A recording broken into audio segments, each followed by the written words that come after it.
नमस्ते भगवान। नवीना जैन पालोदास से आत्मोदय शतक में यह कहा गया है कि जीव अपने आत्म स्वरूप को न समझकर राग द्वेष रूप भाव करके प्रतिफल भाव मरण रूप आत्महत्या करता है। तो भाव मरण आत्महत्या का क्या आशय है? भाव मरण मतलब होता है परिणामों का बार बार मरना, कभी राग रूप कभी द्वेष रूप। कषायाविष्ट जो परिणति है वह भाव मरण है, और दिन में कई बार भाव मरण होता है। अपना सा लगा तो राग, अपने मन का ना हुआ तो द्वेष। इसी तरह से परिणति चलती रहती है, सारा समय यूं बर्बाद होता जाता है। यूं भाव मरण और भाव जन्म सदियों से करता आया हूँ। सदियों से यही चल रहा है जी। राग द्वेष छोड़ने चले और ऐसे कुछ प्रपंच इकट्ठे कर लिए कि साधुता के मार्ग में आने के बाद भी परिणाम ऊंचे नीचे क्लेश वाले संक्लेश वाले हो जाते। ये निश्चय करना चाहिए कि हर एक समय में, हर एक सांस में जीव के जो क्षण क्षण में परिणाम हो रहे हैं, ये परिणाम ही इसके लिए आश्रय बंध के कारण है। कोशिश करें खुद आश्रय बंध से बचें और दूसरे को भी आश्रय बंध में निमित्त न माने। फिजूल के विषय, फिजूल की चर्चाएं, फिजूल की जिम्मेदारियों से लोग जबरदस्ती परेशान होते हैं। धन्य हैं 3 गुप्तीधारी मुनिराज, जो संसार के किसी झंझट में नहीं पड़ते हैं और संवरण रेजरा करके उसी भाव से मोक्ष तक पा लेते हैं। क्षण क्षण में ये तो आप भी अनुभव करते होंगे, राग हुआ तो एकदम खिल जाएंगे, द्वेष हुआ तो एकदम मर जाएंगे, परिणाम पूरी तरह से बैठ जाएंगे, एकदम विद्वेष रूप हो जाएंगे। अब ऐसा करूँगा, मजा चखाऊंगा। सामने वाले जैसे अनुकूल हुआ, जैसे राग दिखाया, जैसे खेल दिखाया, फिर उसके लिए फिर खेलने लग जाएंगे। तो ये संसार इसी ढंग से चलता है। रागी द्वेषी जीव की संगति ही दुखदाय, ना संभले तो ज्ञानी की प्रणति भी गिर जाए। ज्ञानी भी गिर जाएं तो संगति भी सुधारें और मति भी सुधारें। ओम नमोस्तु गुरुदेव। गुरुदेव, मैंने दूरदर्शन पे एक गुरुदेव का ही प्रवचन सुना था कि जब मंदिर जी में जाते हैं और प्रतिमा जी की जो वेदी होती है उसके पीछे स्पर्श ना करें। उन्होंने कहा था कि वहाँ से जो नेगेटिविटी उत्पन्न होती है वो श्रावकों के लिए सही नहीं होती है। उनको पूछो कि मंदिर में ही नेगेटिविटी होगी तो पॉजिटिविटी कहाँ होगी? मैं भी पीठ पर नेगेटिविटी होती है क्या? पाँव में भी नेगेटिविटी होती है क्या? पूरा मंदिर पॉजिटिव एनर्जी से भरा हुआ है। वेदी को भगवान की पीठ या वेदी या चैत्यालय मान के स्पर्श करके बंधन कर लिया तो कोई पाप नहीं किया, और न करेंगे तो कोई दिक्कत की बात नहीं है। उनकी बात मान लो तो भी दिक्कत की बात नहीं है, और अगर कोई ऐसे कर रहा है तो कोई नेगेटिव एनर्जी नहीं बटोर रहा है, उसकी भावनाएं और सब चीज़ें पॉजिटिव कर देंगी। ओम। और कोई बात जो सज्जन बाहर से बता रहे हैं? अभी देखिए नए नए साधक नए नए ढंग से अपने विषय ले आते हैं, लाएं, लेकिन उल जलूल समाज में समस्याएं पैदा हो जाएं, लोगों को भ्रम पैदा हो जाएं, ऐसे काम नहीं करें। ओम। नमस्ते भगवान। दीपाली शाह मुंबई से।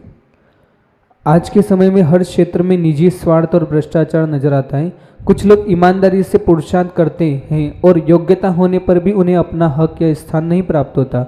प्रामाणिकता से मेहनत करने वाले हतोत्साही हो जाते हैं। क्या इसमें भी कर्म सिद्धांत को कारण बताना चाहिए? बहुत लोगों की जिज्ञासा है ये। कर्म सिद्धांत तो अपनी जगह है ही, लेकिन प्रामाणिकता बनाए रखना इस जमाने में बहुत कठिन है। और प्रामाणिकता रखते हुए जो व्यक्ति पुरुषार्थ करता है और उपलब्धि हासिल नहीं होती है तो थोड़ा विकल्प तो होता ही है। फिर जो आध्यात्मिक दृष्टिकोण वाले हैं वो अपना कर्म का उदय मान लेते हैं और जो लोग धर्म और अध्यात्म को नहीं समझ पाते हैं वो हतोत्साहित हो जाते हैं, परेशान हो जाते हैं।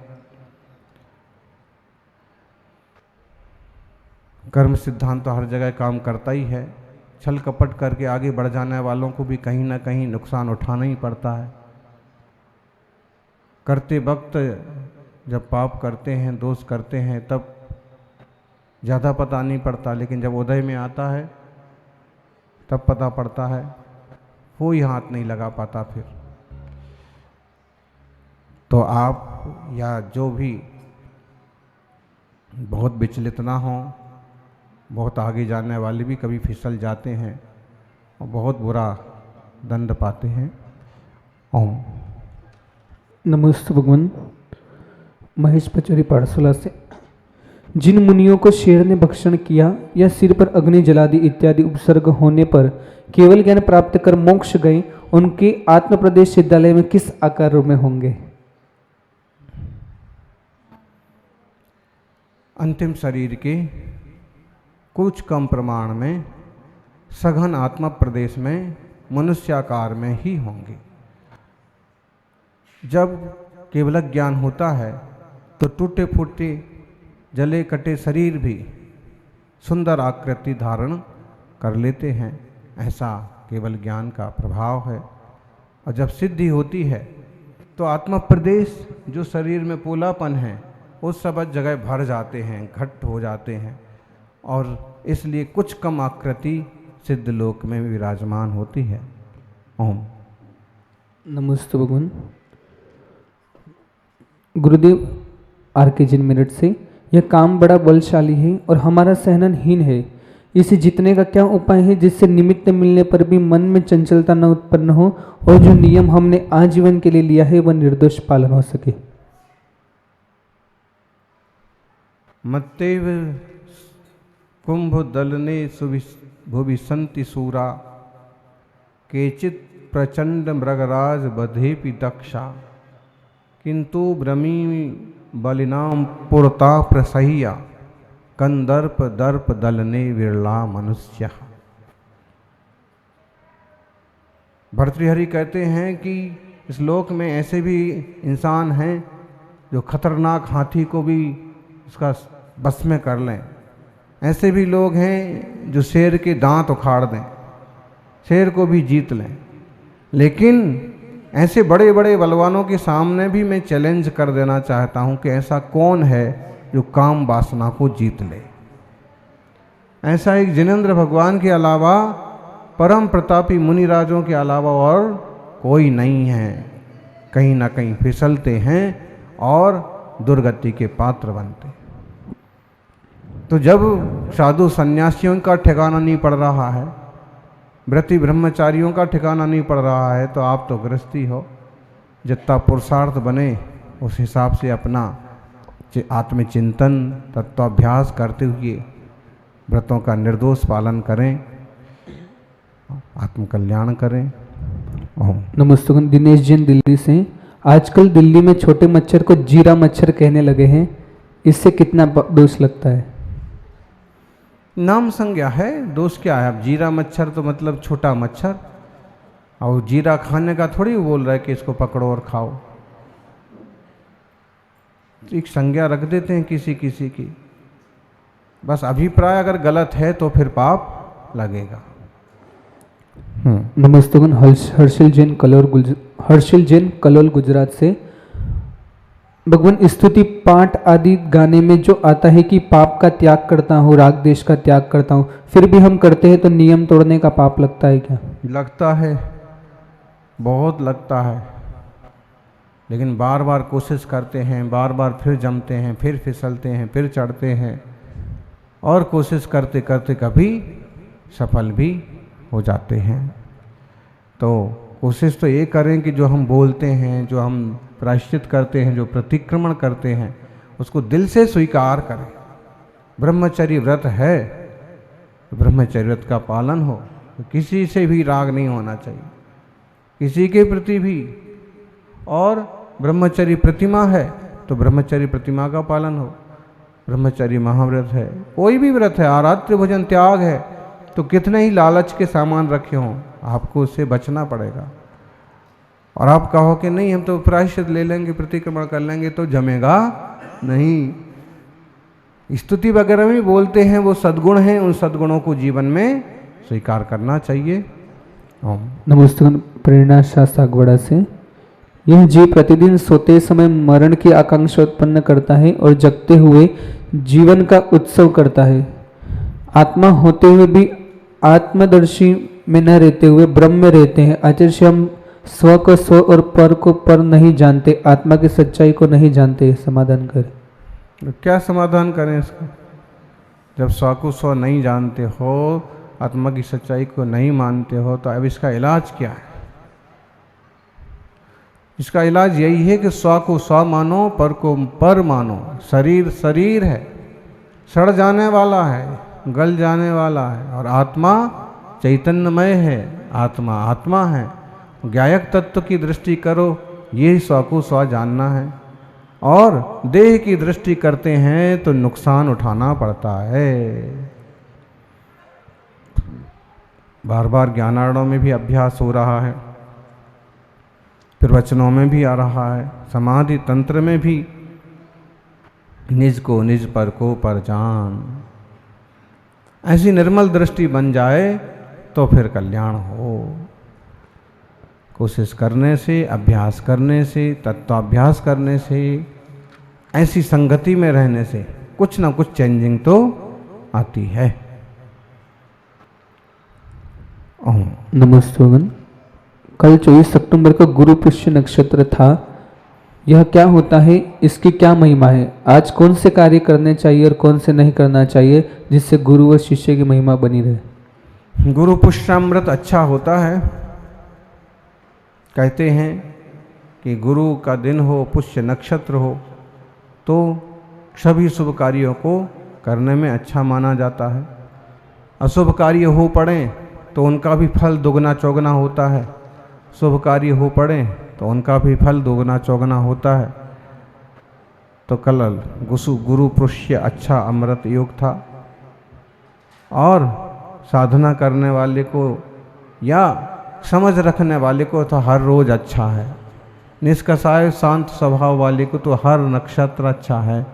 और कषाय भावना हो तो गुरु पुष्यामृत में भी कषाय कषाय में बीत जाएगा पूरा समय, क्लेश में ही बीत जाएगा, रोते धोते ही निकल जाएगा। क्या मिला? तो काल शुद्धि या काल का प्रभाव अपनी जगह है, लेकिन उसके साथ द्रव्य क्षेत्र काल और भाव भी मिल जाएं तो फिर ज़्यादा लाभ होता है। वैसे ही लोग व्यवहार में तो इसका इतना महत्व बढ़ा दिया, तो बोले इस दिन सोना खरीदो तो वो बहुत महंगा बिकेगा बाद में। आप अब जब लोग खरीदते हैं तो बोलते हैं कितना महंगा क्यों दे रहे, ठीक है, फिर भी ले लेते हैं कि ठीक है गुरु पुष्यामृत में खरीदा है तो बाद में महंगा बिकेगा। और जब वो लाते हैं तो कहते हैं महंगा बिके महंगा बिके महंगा बिके, और अगले साल तक उसके भाव बढ़ जाते हैं। और फिर जब वो बेचने जाएं तो उनके भाव से बिकेगा, लेकिन अब फिर से खरीदने जाएंगे तो क्या होगा? आदमी इतना बेवकूफ़ है, वो समझता है कि अमुक चीज़ महंगी हो गई, तमुक चीज़ महंगी हो गई। महंगा सस्ता कुछ नहीं हो रहा है। अगर मान लीजिए कि एक ज़माने में 1 रुपये किलो घी मिलता था और मजदूरी मिलती थी 4 आना 2 आना, और आज भी 2000 रुपये में 1 किलो घी मिल रहा है। मजदूरी क्या मिल रही है? 500 रुपया, 400 रुपया, 1000 रुपया, लगभग वही तो चल रहा है। हो क्या रहा? किसी भी चीज़ को देखो, सिर्फ बेवकूफ़ियाँ चल रही हैं। बोले सोना इतना महंगा हो, क्या महंगा होगा? अगर वो चीज़ महंगी हो गई तो अनाज नहीं महंगा हुआ क्या? फिर मजदूरी महंगी नहीं हुई क्या? खेल टाइप का चल रहा है, एकदम बेवकूफ़ी। अच्छा, सब चीज़ को डाउन कर दिया जाए, हर चीज़ 1 पैसे से चालू की जाए कि घी जो है 50 पैसे किलो मिलेगा कल से, मजदूरी सबको 2 पैसे मिलेगी, हैं? तो भी क्या फ़र्क पड़ेगा? वही बैलेंस तो बराबर ही बैठ जाएगा ना। 2 पैसे वाला आराम से 1 रुपये किलो 50 पैसे किलो खरीदेगा, और अभी 500 रुपये मजदूरी वाला लगभग उसी प्रकार से खरीद पा रहा। तो कोई भी चीज़ें हैं, एक तरह का भ्रम में ही पूरी दुनिया जीती है, मुद्रा स्फीति हो या मुद्रा विस्फीति हो। चलिए ओम, अपन के प्रवचन सुन के अर्थशास्त्री और परेशान हो जाएंगे। नमस्ते भगवान। केवल ज्ञानी कुछ पर्याय को अनियत रूप से भी जानते हैं क्या? यदि नहीं तो नियतिवाद का एकांत मिथ्यात्व हो जाएगा। बड़े लोग यही सोच सोच के कई लोग परेशान रहते हैं। बोले जब हम 10 साल के थे तब 10 पैसे में 1 लीटर दूध आता था। हमारा ही पूछो, 1 रुपये 1.5 रुपये किलो गेहूं मिलता था, 2 रुपये किलो दूध मिलता था, 10 रुपये 15 रुपये किलो घी मिलता था। ठीक है, जहाँ तक याद है। लौकी तोरई इतनी बड़ी हो 1 रुपये में ले जाओ, माने वो 4-5 किलो की होगी। कद्दू इतना बड़ा 10 किलो का है, 1 रुपये में, 1.5 रुपये 2 रुपये में बहुत हो गया। इतना बड़ा पपीता 2 रुपये का। इस टाइप से ही चलता था। अच्छा, कपड़े चड्डी बनियान 3 रुपये की चड्डी, 5 रुपये की बनियान, तौलिया 4 रुपये का, 3 रुपये का, ऐसे ही। किताब 2 रुपये की, 90 पैसे की, कॉपी 50 पैसे की, पेन 60 पैसे का, अच्छा सा लिया तो 1 रुपये का, 2 रुपये का। तो इस टाइप से तो उस समय का कमाई भी उसी ढंग से। मजदूरी क्या मिलती थी? 8 रुपया दिन भर के, अच्छी की तो, नहीं तो 4 रुपया 5 रुपया, और अच्छे रहे कोई ऑफिसर टाइप के होगा तो 12 रुपया 14 रुपया। तो इस टाइप से अब ये बड़े बुजुर्ग होते हैं ना, यही सोच सोच के दुखी रहते हैं। अब इसमें दुखी और सुखी की क्या बात है? बैलेंस के हिसाब से देखो तो लगभग सारी चीज़ें एक ढर्रे पर ही तो बह रही हैं। फिजूल में दिमाग खराब किए जा रहे हैं। वर्तमान में जियो, वर्धमान बनो। ओम। नमस्ते भगवान। केवल ज्ञानी कुछ पर्याय को अनियत रूप से भी जानते हैं क्या? यदि नहीं केवल तो ज्ञानी तो सब जो है वह नियत अनियत केवल ज्ञान में नहीं है, ये नयों के विषय हैं। केवल ज्ञानी तो सर्व द्रव्य के गुण अनंत पर्याय अनंता, जाने एक ही काल प्रकट केवली भगवंता। केवल ज्ञान की महिमा और केवल ज्ञान का वर्चस्व तो केवल ज्ञानी ही जान सकते हैं। हमें आपको जितना ध्यान में आए उतना ले लें और खुश रहें। ओम।